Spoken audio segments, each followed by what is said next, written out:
Sattlan? Sattlan. Hast du gerade Zlatan Sattlan genannt? Von 20 bis maximal 30 und das ist schon geisteskrank teuer. Herzlich willkommen, mein Name ist Marc Geber und heute geht es mit Tim Gabel zur Sache. Und zwar, wir haben den Experten eingeladen. Ich möchte heute besprechen, den studierten Psychologen. Ja, okay. Was eine Uhr über jemanden aussagt. Ja, ihr alle kennt das, ihr wollt vielleicht Uhren erwerben, wenn ihr so ein Video guckt, bei mir auf dem Channel, höchstwahrscheinlich seid ihr interessiert an Uhren. Was sagt das aus, wenn man zum Beispiel die brandneue GMT Sprite hat? Oder was sagt man darüber über eine Iced Out Uhr? Und darüber will ich mit dir sprechen, weil es gibt nämlich Außenwirkungen, ne, die man damit ausstrahlt. Ja. Und da bin ich auf deine Meinung gespannt. Also erstmal, ich habe eine Universität noch nie in meinem Leben von innen gesehen. Schön, dass ich aber dieses Image habe, ja. Danke. Ja. Aber ich finde es tatsächlich sehr interessant, weil wir ja, also meistens redet man über Uhren so, okay, die ist jetzt teuer, also bist du krass, du bist vermögend. Aber ist ja auch mal interessant so zu gucken, was sagt eine Uhr noch mehr über dich aus, weil wir haben super viele verschiedene. Deswegen, ich bin sehr gespannt, was du mitgebracht hast. Genau, also wir haben als allerersten, da sind wir nämlich gleich beim Thema Preise und so weiter, wir haben als erstes den Fußballer, der auch sehr polarisierend ist, Sattlan. Sattlan. Hast du gerade Zlatan Sattlan genannt? Satan. Zlatan Ibrahimovic. Genau, der wurde hier gesichtet als einer der ersten mit der wohl gehyptesten Neuerscheinung von Rolex. Also das ist jetzt einer der ersten Auslieferungswellen und er hat... Sogar auf der rechten Hand. Sogar auf der rechten Seite, auf der korrekten Seite. Warum trägt so jemand so eine Uhr? Also ich glaube, dass Zlatan die einfach aus dem Grund trägt, um zu zeigen, schaut her, ihr Wichser, ich kann die kaufen, ihr kauft die für 50.000, 60.000 Euro und ich kann die für Liste kaufen. Sag ich dir ehrlich, das ist halt, es ist wirklich ein Pissen auf die gesamte Bevölkerung, die diese Uhr kaufen wollen. Das ist meine Meinung. Und ich finde es sehr cool, dass er das macht. Also weil ich kann nicht verstehen, welcher Mensch diese Uhr für 50.000 oder 60.000 Euro kauft. Du hast die Kontrolle über dein Leben verloren, wenn du die für 50.000 oder 60.000 Euro kaufst. Übrigens auch verfügbar auf www.markgeber.com. Ja, was ist dein Preis? Nein, ich habe die noch nicht. Also aktuell wird die so gehandelt um die 50.000 Euro. Ich persönlich sehe die so eher bei weniger. 25 bis maximal 30 und das ist schon geisteskrank teuer. Nein, die wird sich so einpendeln, sage ich dir. Die wird sich einpendeln bei so knapp 40. Doch, glaub mir, ich schwöre, die Leute sind krank. Glaub mir, ja, okay, dann sind wir uns einig. Wenn die sich bei 40 einpendelt, dann sind die Leute krank. Aber was ist deine Meinung dazu? Also ich finde, du hast auf den Kopf getroffen. Man kann diese Uhr aktuell nirgendwo kaufen und er kann sich, weiß Gott, teurere Uhren leisten. Aber er hat sie jetzt getragen, weil er zeigen wollte, dass er einer der Ersten ist. Ne? Also ich feiere dieses Linkshänder-Ding. Rolex wurde krass kritisiert dafür. Ich finde den Move cool. Ich finde auch die Platin-Day-Date, die sie rausgebracht haben mit geriffelter Lünette, auch wenn die gehatet wird, sehr, sehr cool. Da stehst du auf jeden Fall alleine damit da. So, machen wir weiter mit jemandem, also sehr, sehr großer Uhrensammler. Bro, Ed Sheeran hat eine geisteskranke Ed Sheeran hat hier eine ach du heilige Scheiße. Große Komplikation. Oh, Jesus Christus.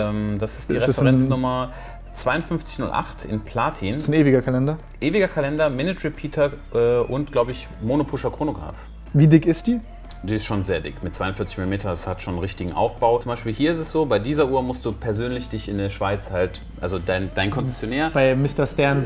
Genau, und du wirst dann da quasi autorisiert, diese Uhr kaufen zu dürfen. Ist ja schon eine sehr klassische und konservative Uhr. Warum trägt Ed Sheeran sowas? Weil zum Beispiel, er hat ja auch Casio im Bestand. Er hat im Bestand einen Nadal, Richard Mille. G-Shock ist eine Baba-Uhr. Also ich finde eine digitale Casio finde ich cooler, als wenn jemand zum Beispiel eine Date, also sorry, dass ich das sage, Bro, aber wenn jemand eine Datejust trägt, aber der die so trägt, dass er die halt, du siehst halt, der trägt die nicht als Gebrauchsgegenstand, sondern halt nur als Blenderei. Er darf das sagen, wir sind Casio-Konzessionär, ist okay, was wir spielen in beiden Teams. Kauf mir eine Casio bei dir. Ich will mir die ganze Zeit auch eine holen. Ich finde halt, dass also diese Uhr, was die über ihn aussagt, meiner Meinung nach, jetzt kann man sagen, ey, das ist übel viel Geld, aber es sagt für mich aus, dass er diese ganze Uhrenmacherei als solche wertschätzt. Also da muss ich sagen, ich glaube auch, weil man hat ihn so nicht wahrgenommen, als dass er so übelst pushy ist und sich darüber definiert. Ich glaube, er kauft sich so etwas, weil er wirklich die Handwerkskunst dahinter schätzt. Also ich zum Beispiel hätte jetzt this amount of money, ich würde bei FP Journfett einkaufen gehen, bei Patek sowas, Calatravas. Ich finde diese Anzugsuhren generell, die sind unterrepräsentiert in der Öffentlichkeit, weil die Uhr, die ist halt nicht so markant und hat halt nicht zum Beispiel so Bandelemente, die sie sofort als super teure Uhr herausstechen lassen. Aber ich finde, so eine Uhr zeigt halt, dass du einfach ein Uhren-Nerd bist, was ich halt sehr, sehr sympathisch finde. Du kannst halt auf die Straße gehen, jetzt zum Beispiel halt nichts gegen eine gelb-goldene Day-Date, ich finde die super schöne Uhr, verstehe mich falsch, aber das ist halt wie so ein Ferrari, jeder checkt, was ein Ferrari ist. ist. Auch die Leute, die halt Autos nicht feiern, das ist ein lautes, teures Auto. Also hast du die Aufmerksamkeit von jedem. Und bei diesem Ding hast du halt die Aufmerksamkeit von den Leuten, wo du halt zumindest eine Interessensebene schon hergestellt hast. Und das finde ich, also ich fühle diesen Ansatz sehr. Also ich finde es sehr cool. Sehe ich auch so. Machen wir weiter mit der nächsten Uhr. Und zwar hier haben wir eigentlich das erste Mal so ein Damenmodell überhaupt. Und zwar Melanie Trump wurde hier gesichtet mit einer Vacheron. Und zwar ist es eine Factory-Setting Vacheron, die Referenznummer 36 mm. Was kostet die 2 Nieren? Die kostet 745.000 US-Dollar steht hier. Also warum trägt so eine Frau so etwas? Also glaubst du, dass sie sich dieses selber gekauft hat? Ich möchte wissen, ob sie das quasi bewusst die Entscheidung getroffen hat, diese Uhr zu tragen oder ob das vielleicht ein Geschenk war und sie die deswegen hat. Also was für Gründe quasi, bei Frauen ist ja nochmal ein ganz anderer Das ist ein Schmuck. Dynamik, genau. Wahrscheinlich eine Quarzuhr, sie juckt. Die Zeit kannst du wahrscheinlich auch nicht gut ablesen, weil der Kontrast von den Brillis und den Ich meine auch, das ist eine Quarzuhr. 44 Karat Factory Diamonds sind das. Warum? Also sehr viel Diamanten. Ja. Ich kann sehr schwer den Gedankengang dieser Frau nachvollziehen, weil ich fühle das jetzt nicht, kann jetzt wirklich nur raten. Ich glaube, sie findet halt, dass es einfach ein schönes Schmuckstück ist. Ich glaube, viel mehr ist es nicht. Es ist ja wirklich krasser Besatz, schön gemacht und so weiter und so fort. Und Vacheron ist auch eine, sag ich mal, exklusive Marke. Aber ich glaube, da geht es einfach darum, dass es halt ein schönes Schmuckstück ist. Dass es halt noch so einen geisteskranken Preis hat, glaube ich, ist ja generell bei Schmuck mit so Diamanten, Brillanten normal, oder? Ja, ich denke auch, das wird jetzt keine bewusste Entscheidung gewesen sein. So eine Uhr kauft man wahrscheinlich einfach nur, um die gerne zu tragen. Ne? Bei so einer Uhr muss man davon ausgehen, dass man mit Sicherheit 50-60% Brand macht. Krass. Aber was ist deine Meinung zu der? Zu der Vacheron? Ja. Also ich sag mal, mir gefällt es, wenn Frauen Uhren tragen. Also ich finde es generell halt toll, wenn sie sich mit so einer klassischen Handwerkskunst auseinandersetzen. Jetzt im Speziellen die Uhr, ja, ist schon interessant. Klar ist es drüber oder so, aber zu einem geeigneten Anlass finde ich die Uhr, ich finde, die kann passen und das ist jetzt, ich finde es keine hässliche Uhr. Sonst haben wir jetzt eine Uhr, die mir selber am Herzen liegt, die übrigens auch in meiner Kollektion ist. Du hast die? Ich habe die, ja. Ich hatte mal eine sehr, sehr starke Position im Markt. Ich habe einmal so 3-4 Modelle gekauft. Was haben wir gesagt vorhin über die? Über diese Uhr? Ja. Ja, es geht um Nicolas Cage und die Leopard. Ich hatte sie gekauft, glaube ich, Mitte 2021 und ich habe im Schnitt bezahlt zwischen 58.000 und 63.000 Euro. Aktuell kostet die Uhr, glaube ich, 143.000 Euro. Oh, jetzt finde ich die viel cooler. Warum trägt man so eine Uhr? Das ist halt eine extravagante Uhr. Also ich finde, die passt halt zu so verrückten Charakteren wie dir und ihm. Also nein, Real Talk. Ich habe die zum Beispiel getragen bei dem Arabian King Videodreh. Okay, genau, passt. Ja. Also für mich ist das entweder so eine kolumbianische Drug-Pusher-Uhr. Ja. Weißt du, so, weißt, Unterhemd, Kurzarmhemd, schön am Strand und gibt mir so 80er-Jahre-Filme. Ich würde mich niemals in so einer Uhr sehen, aber für mich ist es halt, sag ich mal, das ist so ein Hybrid. Es ist eine coole Uhr. Ja? Ich glaube, es ist ein bisschen so ein Zlatan-Ansatz. Du bist schon länger... Aber schon halt überladenmäßig, ne?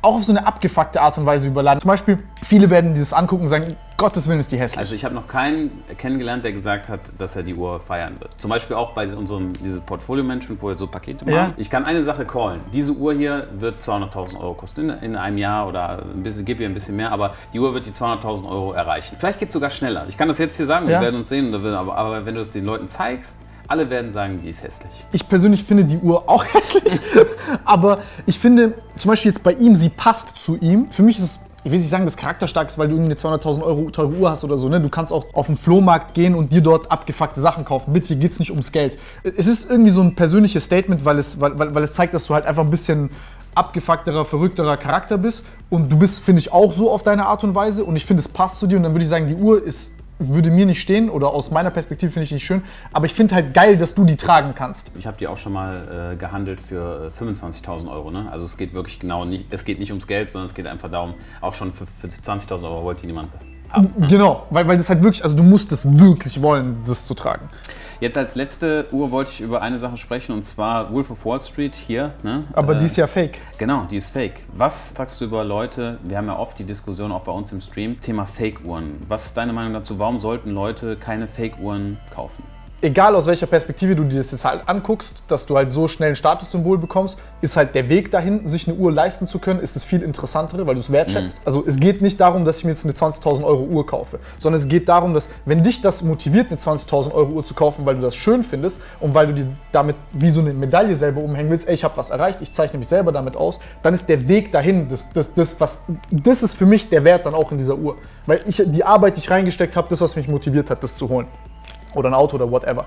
Das fällt weg bei einer Fake-Uhr. Das zweite ist, was ich nicht in Ordnung finde, ist, in diesen Uhren steckt geistiges Eigentum dahinter, heißt bei AP, die haben für die Royal Oak ihre ganze Company gegambelt. Wie oft auch Rolex kurz vorm Abkacken war oder ein Patek Philippe, was über 150 Jahre ein Familienbetrieb ist, den sie pflegen und hegen und so viel Arbeit, die da drin steckt und du kackst drauf, indem du halt sagst, okay, ich hole mir jetzt halt eine.